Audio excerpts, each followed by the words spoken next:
So while I was gone, y'all, we had quite a scandal that took over the political world. I mean, this even permeated beyond political media and into, sort of mainstream, seemingly non-political America. Um, there was a guy by the name of Jordan Neely who was choked out for 15 minutes and died on the subway. And this has become a very partisan, divisive argument going on between people who think that Daniel Penny, the Marine who choked him out, was justified, and people who think Jordan Neely, of course, did not deserve to be choked out and killed on the subway. And it's very tribal from my perspective when I look at the way that people are responding now. I'll give you guys my take in a little bit, but I want to give you, so this video I'll show you guys in a little bit. We now have, for the first time, the Daily Mail got their hands on a video of Jordan Neely moments before he was choked and killed.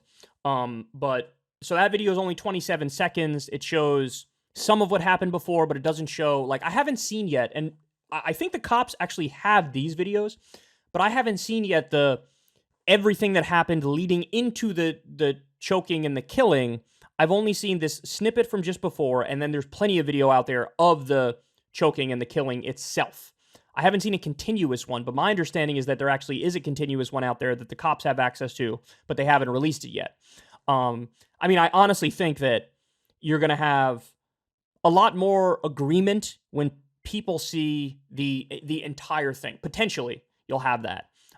Because there's actually a lot of disagreement in terms of the particulars leading up to this moment. You have some people who were eyewitnesses who were basically saying he was threatening people on the subway, and then you have other people who were saying, no, he wasn't really threatening people.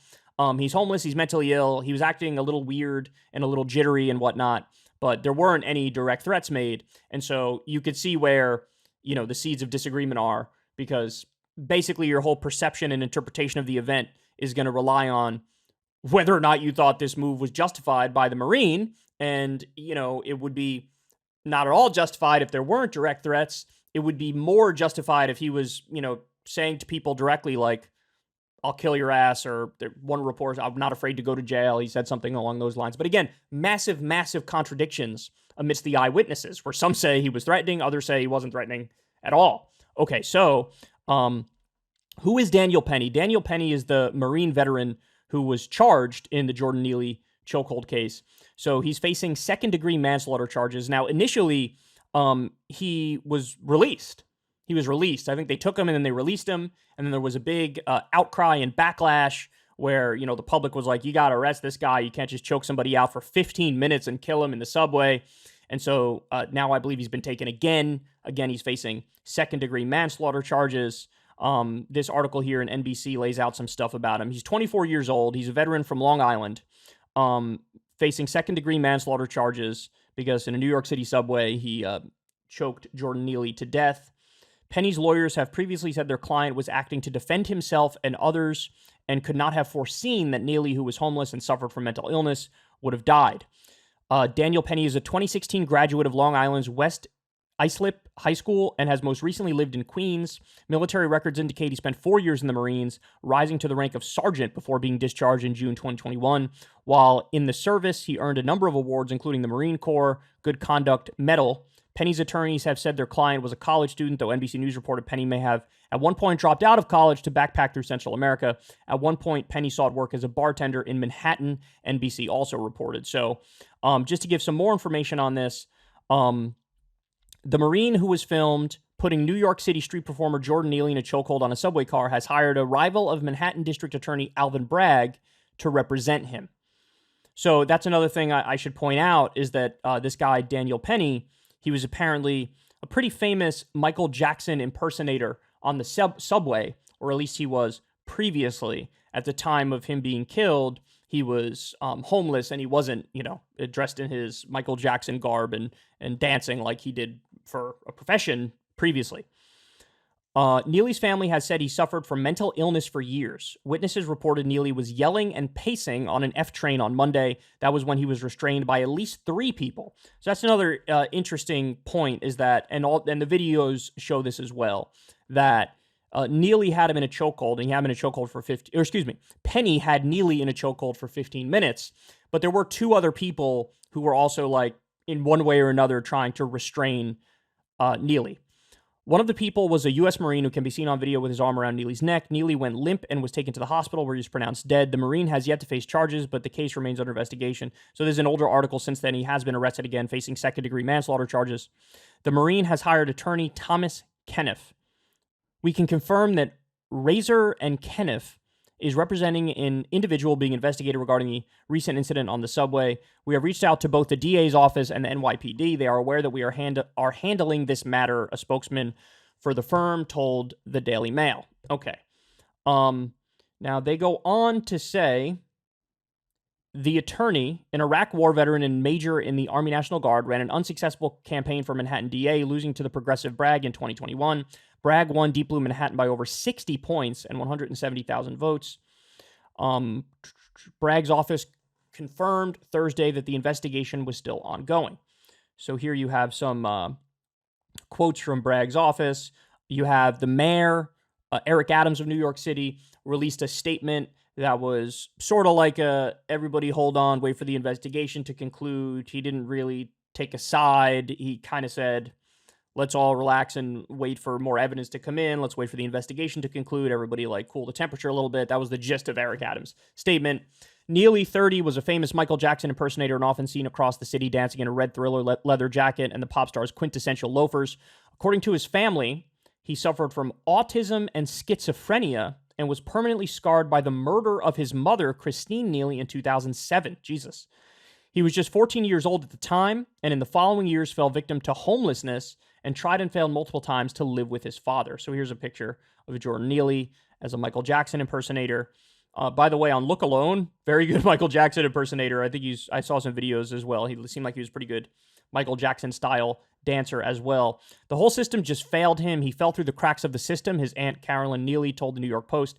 Neely's aunt spoke of her sister's death and described its impact on her nephew. My sister Christine was murdered in 2007, and after that, he has never been the same and had a big impact on him. He developed depression, and it grew and became more serious. He was schizophrenic, PTSD. Doctors knew his condition, and he needed to be treated for that, Carolyn said.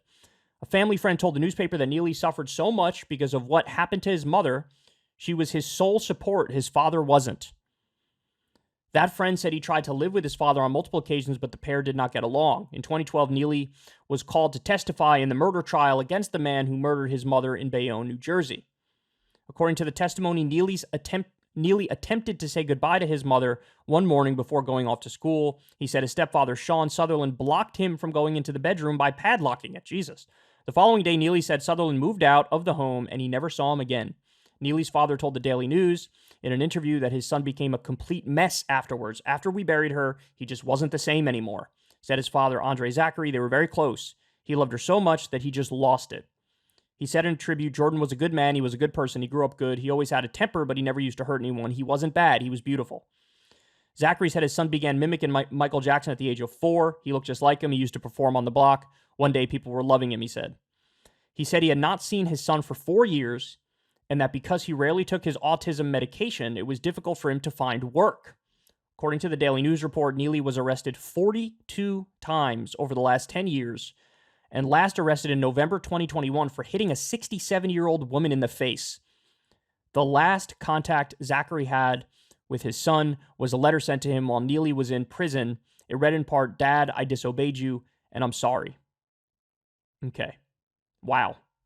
So there's a lot here, man. He basically had every single psychological / mental illness under the sun. Autism, PTSD, depression, schizophrenia. Schizophrenia is probably the most severe. He was dealing with all these things. His mother was murdered in 2007. He lost his way after his mother died. Arrested 42 times over 10 years. Hit a 67-year-old woman in the face. Now, let me just stop right here to point out something very simple. There are some people who are objecting to even getting as much information as possible on this. That is preposterous. That is absurd. You can look at the set of facts and have a different interpretation of it than somebody else. People can disagree in their interpretation of the facts. But to say that you shouldn't bring up the facts is honestly the dumbest thing I've ever heard, right? Everybody wants as much information as possible when dealing with a situation like this. Now, ultimately, it matters, but it matters to an extent, right? The thing that matters more is what happened in this particular case. There's actually a rule in court that you're not really allowed to bring up prior convictions or legal issues or arrests. Now, why is that? Because that can sort of bias and taint the jury's perspective into jumping the gun and reaching a certain conclusion, when again, really that all that matters in this particular case is what happened in this particular case. And the question is, was Daniel Penny justified in doing what he did to Jordan Neely? Yes or no?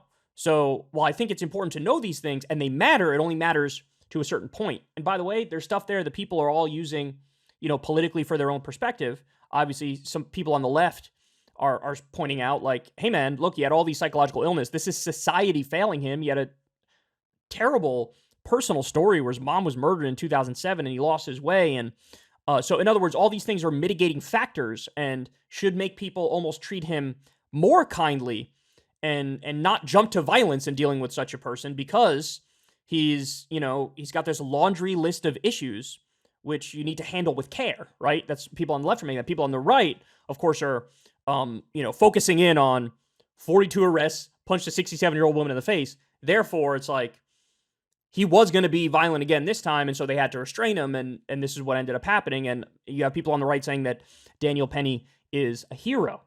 Okay, so I want to show you, let me see if I could find it. I know it's somewhere in this article. The question is, where is it? They have the video of the choking. I think it's here. Okay. So I'm going to warn everybody before I show it. I'm not going to show a lot of it. I'll just show a little bit of it because you get the gist of it. Again, this went on for 15 minutes. So let me play it for you. And then after that, I'll show you the new context that we got with the new video that came out. So there's your warning. They put a warning on the screen for this. I'm going to mute it for you. So here you see this is Daniel Penny choking him out. This is somebody else who's helping him. And apparently it was one other person they said was helping. I don't know if it's this guy or not. He seems to just sort of awkwardly be standing there. By the way, nobody else in the subway said anything, did anything. Nobody was like, all right, man, like you restrained him enough. Nobody did that. So this is what happened. Again, it went on for 15 minutes and then Jordan Neely died as a result of it. So now let me show you. This is video that the Daily Mail was able to get. This is before Jordan Neely died. So I haven't seen a video yet of everything from the beginning to the end. We've seen the choke part, which everybody's seen. It's been floating around online. Now let's take a look at the early part here. This is before it happened, and it's all we got at the moment. I do think the cops have more, though, so let's watch. Homeless man, I need to stop in his right. Food, thirsty in the milk. TV Popeyes, thirsty in the shelter. Milk, TV and drink, and that's passion. Thirsty in the milk, hungry, that's oh no. Shelter in the drink, thirsty in the milk. Food, TV Popeyes, thirsty in the drink, TV milk, thirsty in the food. Drink hungry, I need to survive. Milk, shelter. Drink hungry, that's what happens. That's all we got. Homeless man, I need to shelter in his drink. Food, thirsty in the milk. TV Popeyes, thirsty in the shelter. Milk, TV and drink, and that's what happens. So again, according to some people, he was talking about how he was hungry. And it sounds like it almost sounds like he's listing off like restaurants and their address here. I don't know. You guys tell me. I'm having a hard time understanding it. There's a lot of subway noise in the background, but if you can tell what he's saying, post it in the comment section below. I'm going to try one more time here. Homeless man, I need to shelter in his drink. Food, thirsty in the milk. TV Popeyes, thirsty in the shelter. Milk, TV and drink, and that's what happens. Thirsty in the milk, hungry, that's oh no. Shelter in the drink, thirsty in the milk. Food, TV Popeyes, thirsty in the drink, TV milk, thirsty in the food. Drink hungry, I need to survive. Milk, shelter. Drink hungry, that's what happens. Okay. I didn't get much of that. I think he's listing different restaurants and saying their addresses or something, and he's saying that he's hungry. Again, this is all we have as of right now, as of the recording of this segment. I'd like to see something from the very beginning to the end to get all the facts on it so I have, a well-informed opinion. But I can tell you guys, as of this moment, my gut reaction, having watched all of it unfold and having the information that we do, my takeaway is not exactly earth-shattering or groundbreaking, but it's too excessive, man. Too excessive. Look, some people say he was directly threatening people. Some people say he wasn't. But if he was directly threatening people, I actually don't begrudge trying to restrain him, right? Like if this guy's making direct threats to people on the train, and clearly he's fidgety, and he seems like he's a little off because he is. He's got a lot of psychological problems, right? I don't begrudge an attempt to restrain him if they felt like everybody's life is in danger, or my life is in danger, or whatever the case is. But choked him for 15 minutes, man. At some point, somebody's got to say, like, okay, you restrained him, even if it's just, hey, man, lighten up the chokehold 50%. I don't think, like, some people would look at what I'm saying and it's like, oh, you're Monday morning quarterbacking and he didn't know he was going to die and all that stuff. I understand that perspective, but choking somebody out for 15 minutes and then they die, it's just the facts that we have to this moment don't merit that reaction. It's not a proportional reaction. So let me be clear about, everything that we know to this point. I would say if he wasn't threatening people and he was just saying, I'm hungry, and listing off the restaurants and all that stuff, then, they shouldn't have even tried to restrain him, right? Because, and I'll tell stories in a second of my own run-ins with some homeless people. I've had many over the years, both being in and around New York City, in and around DC, etc. So if he wasn't threatening people, even trying to restrain him was a bridge too far. If he was threatening people, I get trying to restrain him, but at some point, you would have had to readjust course after he was very clear. When it was 3 versus 1, it was very clearly 3 versus 1. At some point, you got to loosen up that chokehold a little bit, man. You have to reel it in a little bit because you're certainly running the risk of murdering this guy. And we don't know when it comes to Daniel Penny what trajectory he's going to take moving forward. Is he going to go, full George Zimmerman and become the largest scumbag on the planet and like lean into the fact that he's a scumbag and be worshipped as a hero by the far right? Maybe. Or is he going to show genuine remorse and be like, I really didn't know I was going to kill him. And since I didn't know that, I feel terrible as a result of it. And I don't think he deserved that. And so, I have to live with this scar the rest of my life. We don't know yet, right? But that's my general takeaway, is that if he wasn't threatening people, as some passengers indicate, even restraining him was a bridge too far. If he was threatening people, I get trying to restrain him, but you can't chokehold for 15 minutes when it's 3 versus 1. Like, of course you can kill him in that scenario, and you did, right? And you did. So now I told you guys I'd tell you, a story or two about my own run-ins with the homeless population. Now I try as often as I can to be a decent person, and every now and then I'll slip them a $5 or $10 bill, and it's a painful thing to see. I don't wish anybody was in that scenario, but when people are in that scenario, it's like, what can you do? There's not much you could do. You basically do what I try to do, which is every now and then slip some money. But there was an instance where I was in DC and I was with some friends, and there was a guy who was about 20 feet away from me, and he looked at me directly in the eyes and he started saying, so he was just like moving his mouth. I couldn't hear him at all. And at first I was like, is he looking at me? Oh, he's definitely looking at me. And so he talked long enough. We moved his mouth long enough where I was like, what's up? Like, what's going on? And then he walked closer, and now he's maybe 5 or 10 feet away, and he does the same thing. He's like, and I'm like, I can't hear you, man. Like, I can't hear you. And so then he walks even closer, and now he's like a foot away or 2 feet away. And he's still, I don't know if something was wrong with his voice or whatever. He couldn't really get that much sound out of his voice.